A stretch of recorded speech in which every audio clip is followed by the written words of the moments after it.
Allô. Salam alaikum. Wa alaikum salam, ça va? Alhamdulillah et toi, tu vas bien? Alhamdulillah, ça va tranquillement. Alhamdulillah. Alors, c'est quoi ton nom exactement?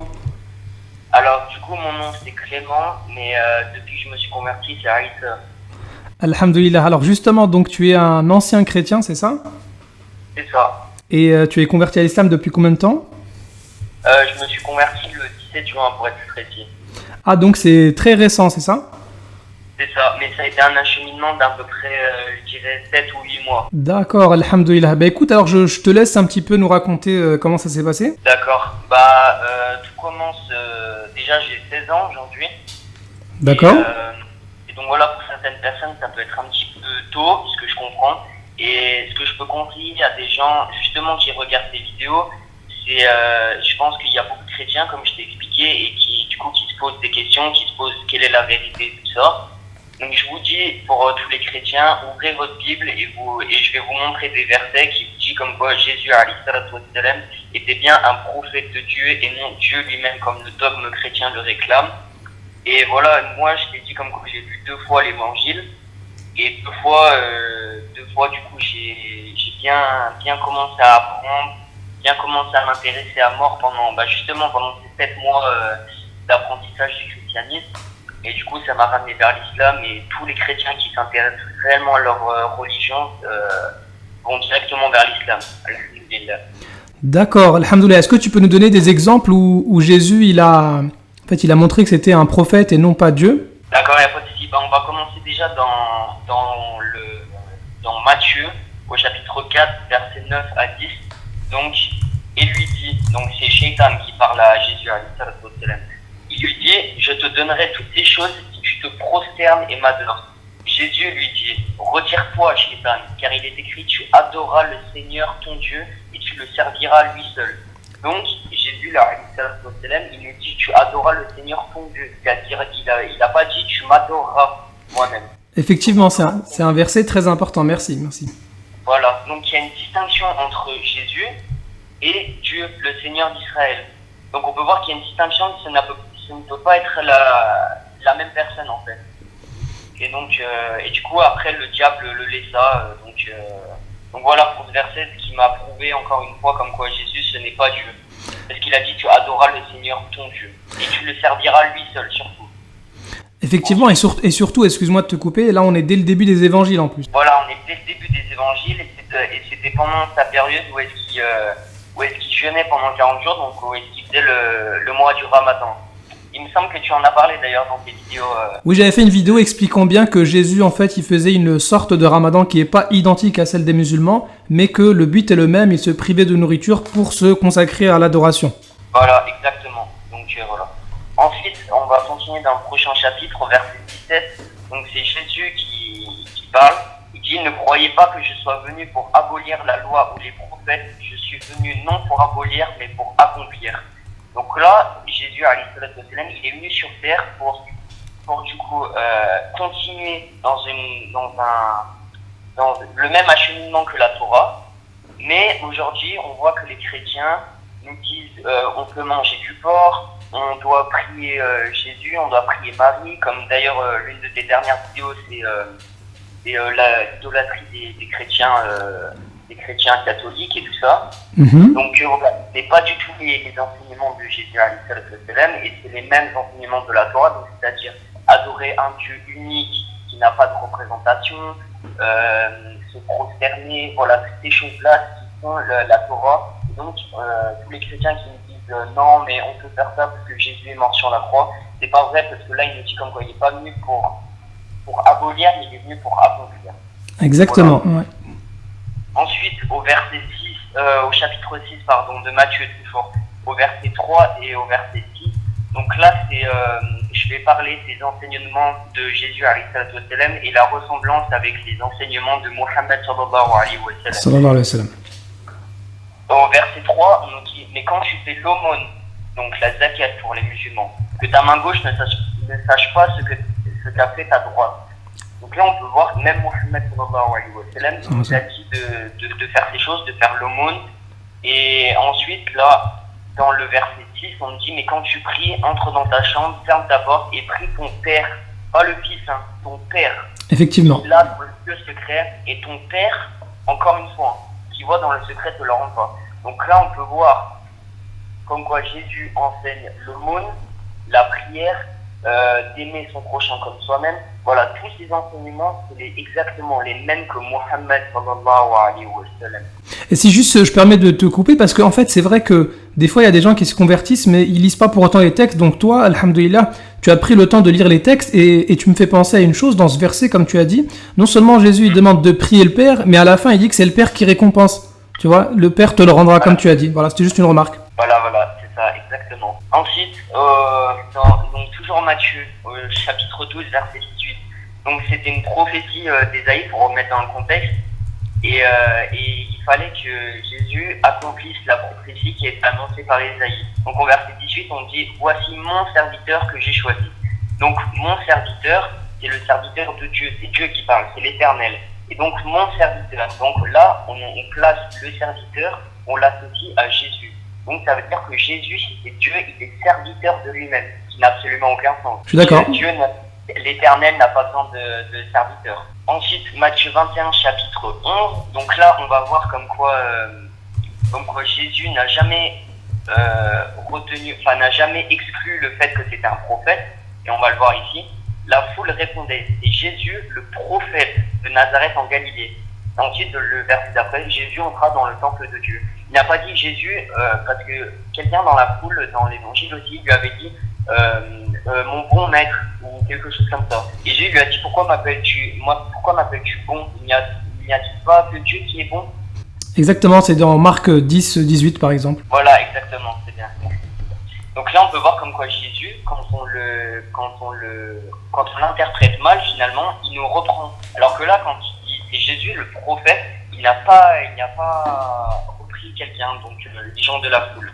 Ouais, très bonne remarque, effectivement, je n'y avais pas pensé.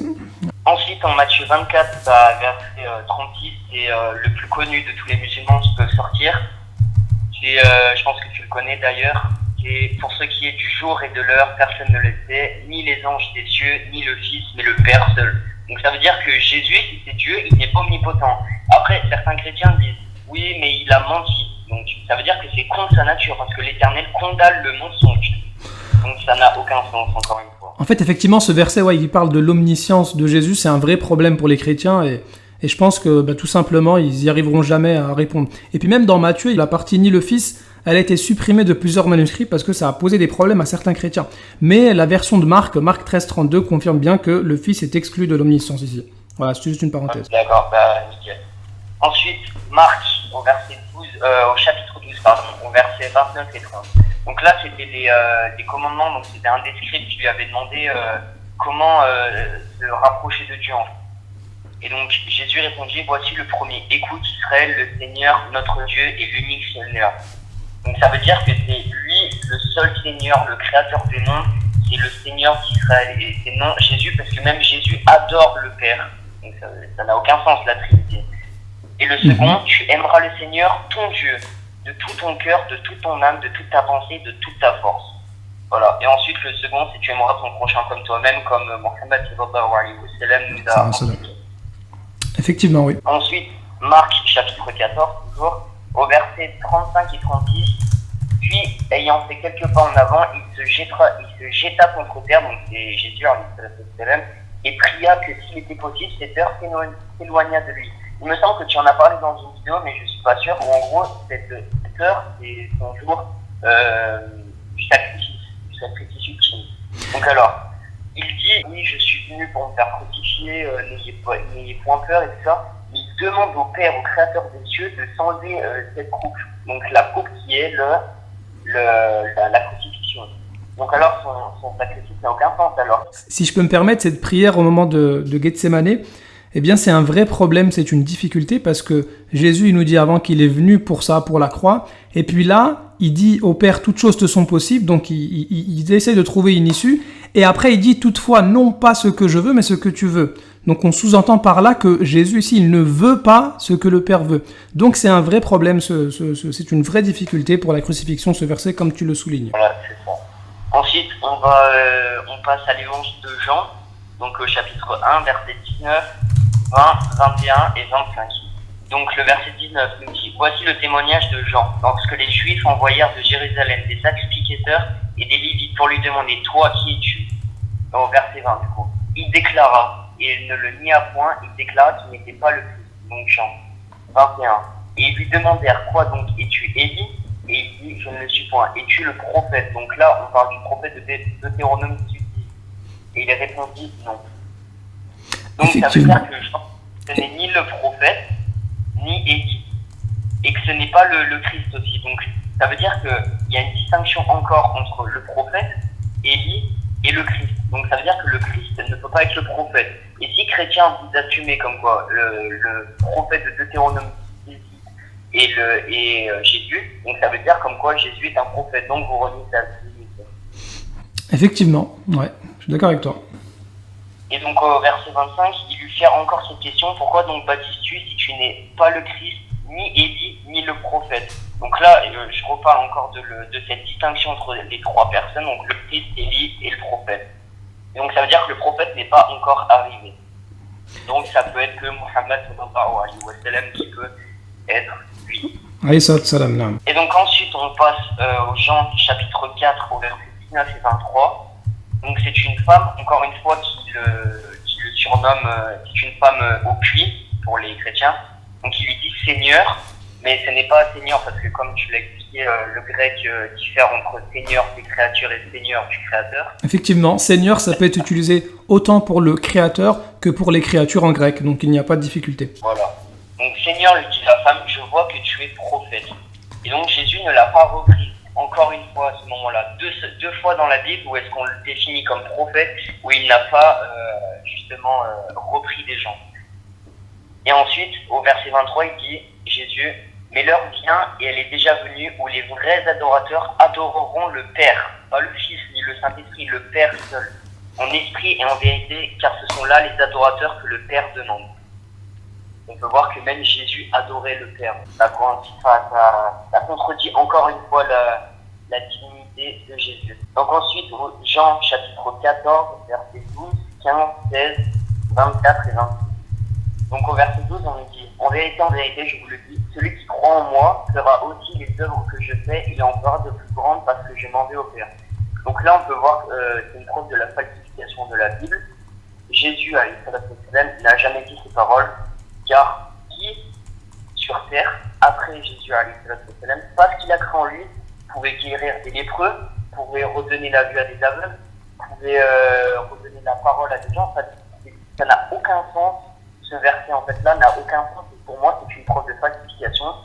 Et c'est mon interprétation. En fait, si je peux me permettre une toute petite parenthèse, c'est vrai que ce verset de Jean 14, 12, il est un peu spécial parce qu'il te dit: celui qui croit en moi fera aussi les œuvres que je fais et il en fera des plus grandes. Et tu as parlé des gens qui ressuscitent les morts. En fait, si tu regardes sur Internet, il y a des chrétiens qui prétendent avoir ressuscité des morts, mais bon, très souvent, ça se voit que c'est faux. De toute façon, je ferai une vidéo sur ça, sur les faux miracles de pas mal de chrétiens. Mais de toute façon, ça pose un problème parce que Jésus, il a dit, il fera des œuvres plus grandes que les miennes, comme tu l'as dit. Donc ensuite, au verset 15, si vous m'aimez, gardez mes commandements. Donc les commandements, c'est quoi? C'est adorer le Père seul, aimer le Seigneur de tout ton cœur, d'aimer son prochain comme soi-même. Enfin voilà quoi, c'est tout ça, ces commandements. Et donc seul Mohammed sallallahu alayhi wa sallam les a gardés, ces commandements. Ensuite, en verset 16, et moi je prierai le Père, il vous donnera un autre consolateur, afin qu'il demeure éternellement avec vous. Donc moi, comment est-ce que j'interprète? Tu me diras si je me trompe dans mon interprétation. Mais le consolateur, moi je le vois comme un livre. D'accord. Le consolateur, le premier consolateur, c'était la Torah. Donc c'est ce que Dieu a envoyé à Moïse, à l'Israël. Voilà. Ensuite, le consolateur de Jésus, c'est l'évangile. Et l'autre consolateur, ce serait le glorieux Coran. Comment est-ce que moi je le vois, afin qu'il demeure éternellement avec vous? Et comment est-ce qu'il demeure éternellement avec nous?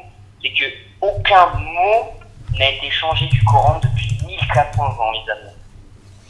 Ensuite, par exemple, appel à la prière, donc Adhan, ils sont écoutés. En fait, un Adhan retentit chaque seconde. Sur Terre, il n'y en a pas une seconde où est-ce qu'il n'y en a pas des Adhan. Et L'appel à la prière, quoi. L'adhan, l'appel à la prière, tu veux dire, c'est ça? voilà, c'est ça. Et donc le Coran est récité pareillement tous les jours, chaque heure, chaque seconde, chaque minute. Donc voilà, comment est-ce qu'il demeure éternellement avec nous. Ensuite, au verset 24, et la parole que vous entendez n'est pas de moi, mais du Père qui m'a envoyé. Donc ça veut dire que ce n'est pas Dieu, car il ne parle pas de lui-même. Donc c'est un prophète en fait. Et prophète, ceux qui parlent pour Dieu. Prophète qui vient de prophétos, il me semble, en grec. Et donc on dit qu'il parle pour Dieu. Et donc il ne parle pas de lui-même. Donc ça veut dire que si c'est Dieu, il ne parle pas de lui-même. Ça veut dire qu'il n'est pas tout puissant comme la Torah l'indique. Ouais, ça pose un vrai problème, effectivement. Et donc au verset 26, Jésus encore nous dit, mais le consolateur, l'Esprit Saint que le Père enverra en mon nom, vous enseignera toutes choses et vous rappellera tout ce que je vous ai dit. Donc chrétiens, vous qui n'acceptez pas que Mohammed sallallahu alayhi wa sallam est un vrai prophète, il a rappelé à ses compagnons tout ce que, mais pas une seule parole de Jésus n'a pas été dite dans le Coran. C'est-à-dire, je le redis, hein, adorer le Père seul, faire l'aumône, prier, enfin, toutes ces choses-là, toutes ces paroles sont dites dans le Coran, si vous regardez bien. La similitude entre Mohammed et Jésus. Chapitre 17 toujours, verset 3. Or, la vie éternelle, c'est qu'ils te connaissent, toi, le seul vrai Dieu, et celui que tu as envoyé, Jésus-Christ. Encore là, on voit une distinction entre Dieu et Jésus-Christ. Donc ça veut dire que ça ne peut pas être la même personne encore. Effectivement, ensuite, ouais. Corinthiens, chapitre 15, verset 28. Et lorsque toutes choses lui auront été soumises, alors le Fils lui-même sera soumis à celui qui a soumis toutes choses, afin que Dieu soit tout en tous. Donc là, même on dit qu'au jour du jugement dernier, Jésus sera soumis au Père. Donc ça veut dire que c'est un serviteur de Dieu, il sera soumis à lui. Donc ça veut dire que est-ce que Dieu a besoin de se réincarner en quelque chose et de faire vivre son propre corps pour qu'il soit soumis à lui-même? Qui m'a posé encore des problèmes pendant ma lecture et je me suis demandé plusieurs fois, mais il y a trop de contradictions dans les Bibles que nous avons aujourd'hui. Et pourtant j'ai pris par Louis II, hein, donc c'est une version très courante, voire même si ce n'est la plus courante des Bibles. Donc voilà, c'est vrai que tout ça m'a fait voir comme quoi qui m'a amené vers l'islam justement en fait. D'accord, mais quand même, j'ai quand même une question, parce que chrétien, musulman, bon, il y a des différences, mais est-ce que en tant que musulman, tu considères que tu as renié Jésus, alayhi salam? Alors, tu veux dire que j'ai renié de sa crucifixion ou qu'il a été envoyé? Non, est-ce que tu crois toujours en Jésus? C'est ça qui est important de signaler en fait. Bien sûr que oui, je crois comme le prophète, comme qu'il est né de Marie, qu'il est voilà quoi, exactement comme ça, mais je ne crois pas en sa crucifixion et je ne crois pas que c'est Dieu. J'ai été dans l'idolâtrie pendant un moment. D'ailleurs, je regardais le youtubeur Galas et ça monte très très vite au cerveau parce qu'il dit n'importe quoi et il change la langue arabe, et quand tu connais pas la langue arabe, après ça peut très vite monter au cerveau et tu peux te faire très vite on va dire embrigader dans des idées qui sont fausses. Et donc voilà, moi je crois toujours en lui, je crois toujours que c'est l'avant-dernier prophète, et je crois toujours en son livre qu'il nous a donné, et voilà. Voilà, en fait, c'est ça que je voulais, c'est de ça que je voulais parler, c'est que en tant que musulman, alhamdoulilah, on ne renie pas Jésus, on croit toujours en Jésus, on l'aime même plus que les chrétiens. On suit ses commandements, les commandements qui sont le plus importants, surtout le premier, le fait d'adorer notre Créateur uniquement. Est-ce que pour finir, tu as un petit message à laisser peut-être aux autres chrétiens qui recherchent, parce que tu as l'air de connaître pas mal les Écritures? Ce que je peux vous dire, c'est juste là, j'ai fait, parce que pour pas que la vidéo soit trop longue, j'ai fait une petite partie des versets pour moi qui étaient les plus marquants. Et ce que je peux vous dire, c'est que déjà, si vous tombez sur des vidéos qui contredisent votre dogme, ça veut dire pour moi que vous êtes en quête de vérité et que ça ne vous satisfait pas. Parce que le vrai adorateur du christianisme ne se pose même pas la question s'il est dans l'erreur ou non. Donc voilà, c'est tout ce que j'ai à dire. Et étudiez bien votre livre, c'est le plus important. Et ne reniez pas les autres. Vous pouvez très bien être chrétien. J'ai vu comme quoi il y a des chrétiens qui lisaient le Coran et qui après se sont convertis. Donc lisez tous les livres et faites-vous votre propre avis. et je ne force personne à être musulman, mais faites-vous votre propre avis, c'est tout ce que j'ai à dire. D'accord, alhamdoulilah. Merci beaucoup pour ton intervention, Clément. Et puis, je sais pas si tu as un dernier truc à ajouter ou pas, donc on coupe. Et bah, du coup, pour tous les gens qui ne sont pas musulmans, qu'Allah vous guide Amin.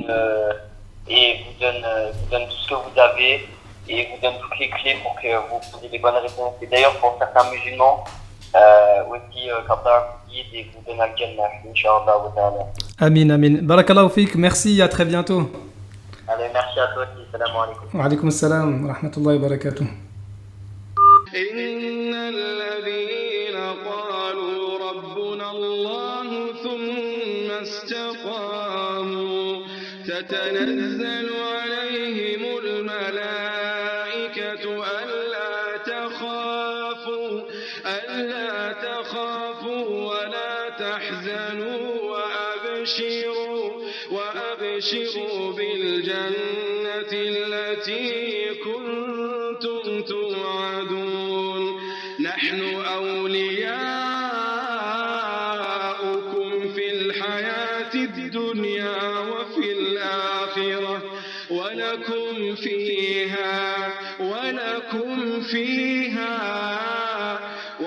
فيها ما تشتهي أنفسكم ولكم فيها ما تدعون نزلا من غفور رحيم ومن أحسن قولا ممن دعا إلى الله وعمل صالحا وقال إنني من المسلمين ولا تستوي الحسنة ولا السيئة ادفع بالتي هي أحسن فإذا الذي بينك وبينه عداوة كأنه ولي حميم وما يلقاها إلا الذين صبروا وما